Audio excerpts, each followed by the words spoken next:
Shalom, puji Tuhan, Bapak, Ibu, Saudara yang dikasihi Tuhan.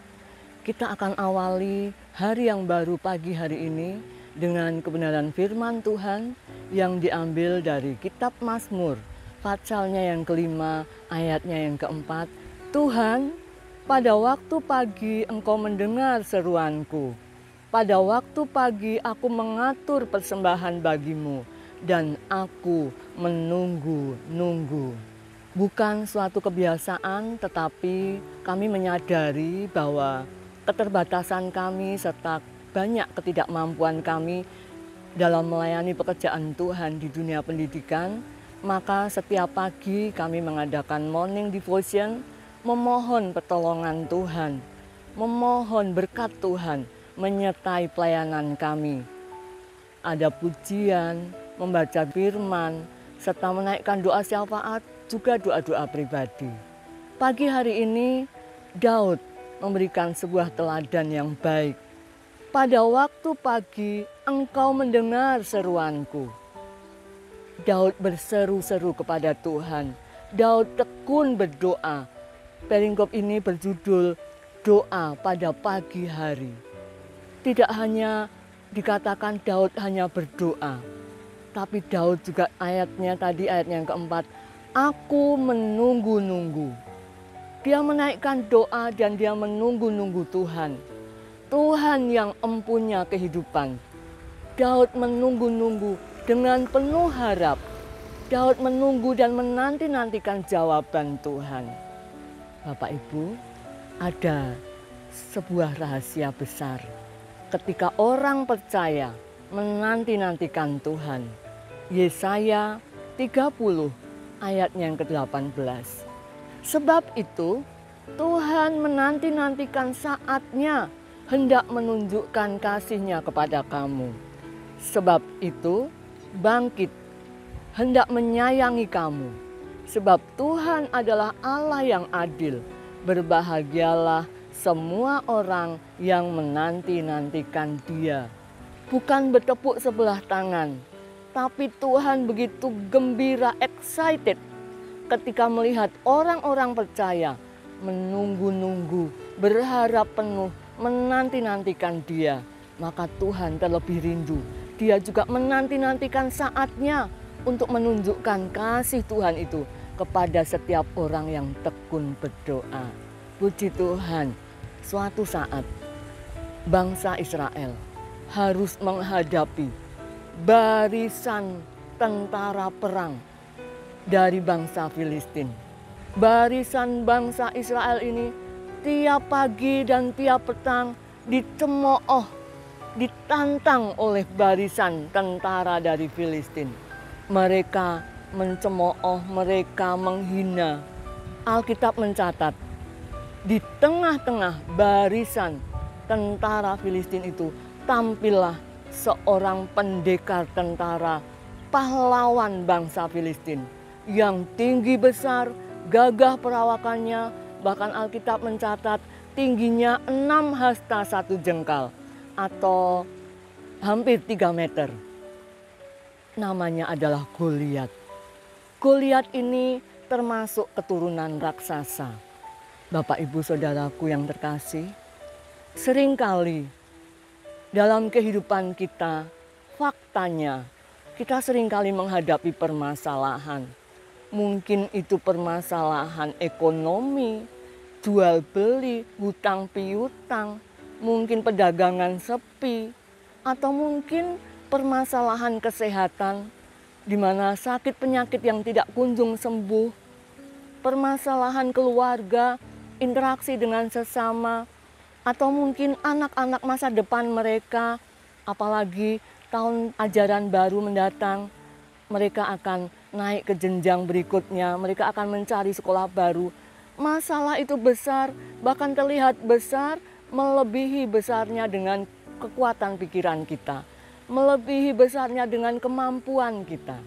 Tapi puji akan nama Tuhan, kita belajar miliki iman percaya seperti Daud.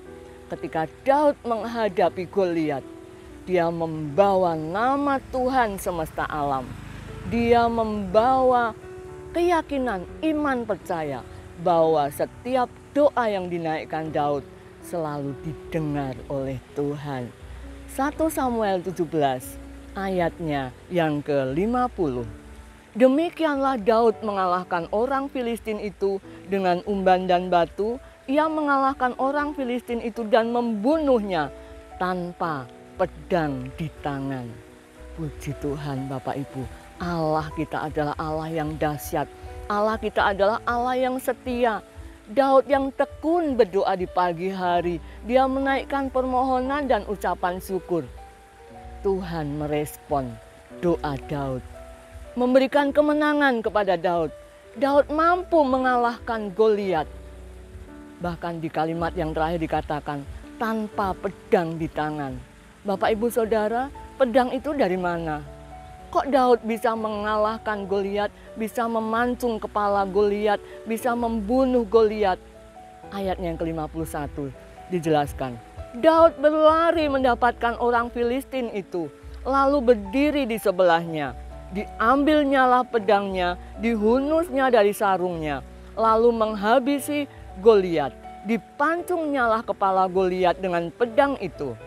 Ketika orang-orang Filistin melihat bahwa pahlawan mereka telah mati, maka larilah mereka. Allah kita adalah Allah yang ajaib. Allah kita adalah Allah yang setia mendengar doa sembahyang kita. Kalau Daud ditolong Tuhan, Daud yang tekun berdoa, doanya didengar Tuhan. Tuhan menjawab doa-doa Daud. Jawaban doa itu, dari mana pedangnya? Pedang itu ternyata ada di dekat Daud.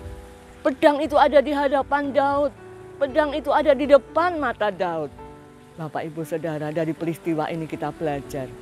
Ketika kita belajar memiliki iman, keyakinan penuh bahwasannya Tuhan setia mendengar doa sembahyang kita. Tuhan menampung doa dan air mata kita di kirbat Allah. Di situ Tuhan menyediakan jawaban, dan jawaban dari semua doa-doa kita tidak jauh, dekat dengan kita, ada di hadapan kita, ada di depan mata kita, ada di mulut kita, ada di hati kita. Ulangan 30 ayatnya yang ke-14. Di sana dikatakan, tetapi firman ini sangat dekat kepadamu, yakni di dalam mulutmu dan di dalam hatimu untuk dilakukan. Puji Tuhan, segala permasalahan boleh menimpa setiap kita, betapapun besarnya permasalahan itu. Tapi Tuhan menyediakan setiap jawaban-jawaban doa itu tidak jauh, dekat dengan kita. Bahkan Dia hanya sejauh doa. Untuk itu tidak ada alasan untuk kita tidak berdoa. Puji Tuhan, mari kita berdoa. Bapa di dalam surga, kami bersyukur, kami berterima kasih kepada Tuhan. Kami memiliki Allah yang setia, Allah yang mengasihi kami, Allah yang senantiasa setia mendengar doa-doa sembahyang kami, menampung doa kami di kirbat-Mu Tuhan. Terima kasih Tuhan, kami bangga memiliki Tuhan Allah yang senantiasa menanti-nantikan waktunya, saat-Mu Tuhan, untuk menunjukkan kasih setia-Mu kepada setiap kami, orang-orang yang bertekun di dalam doa. Bapa, pagi hari ini kami berdoa untuk bangsa dan negara kami, para pemimpin bangsa dan negara kami yang sudah terpilih. Kiranya Tuhan akan berikan kepada mereka hikmat, berikan juga marifat-Mu Tuhan. Berikan juga hati yang bijaksana di dalam mereka mengambil keputusan. Sehingga setiap keputusan-keputusan dijalankan mendatangkan kedamaian, aman, suasana yang kondusif bagi negara kami, bagi bangsa Indonesia ini. Juga untuk pemerintahan yang ada di kabupaten kota kami Tuhan. Engkau yang menolong dari pemerintahan yang tertinggi sampai yang terendah di tingkat RT dan RW. Tuhan akan berkati mereka semuanya, sehingga kami boleh mengalami kesejahteraan kota ini, karena kami sadar kesejahteraan kota kami adalah kesejahteraan kami juga. Untuk gereja lokal kami Tuhan, Engkau juga yang menolong. Bapak Ibu Gembala Tuhan yang akan bekali dengan urapan kuasa Roh Kudus-Mu dengan kemampuan ekstra yang datang daripada Tuhan. Setiap hamba-hamba Tuhan, staf gembala, para aktivis, majelis, bahkan mereka yang terlibat dalam setiap pelayanan, jemaat lama, jemaat baru, jemaat lanjut usia, sampai jemaat balita anak-anak sekolah minggu. Semuanya Tuhan yang menolong dan berkati. Kiranya Tuhan juga memberkati Bapak, Ibu, Saudara yang menyaksikan renungan pada pagi hari ini. Yang lemah Tuhan yang menguatkan, yang sakit Tuhan yang jamah dengan bilur-bilur-Mu dan disembuhkan. Bahkan mereka yang sedih Tuhan yang hiburkan, yang terpuruk karena masalah Tuhan yang bangkitkan, Tuhan yang berikan motivasi dan semangat yang baru. Terima kasih Tuhan Yesus, terima kasih. Kami mengucap syukur, kami memulai hari yang baru ini bersama dengan pertolongan Tuhan Yesus Kristus. Haleluya. Amin.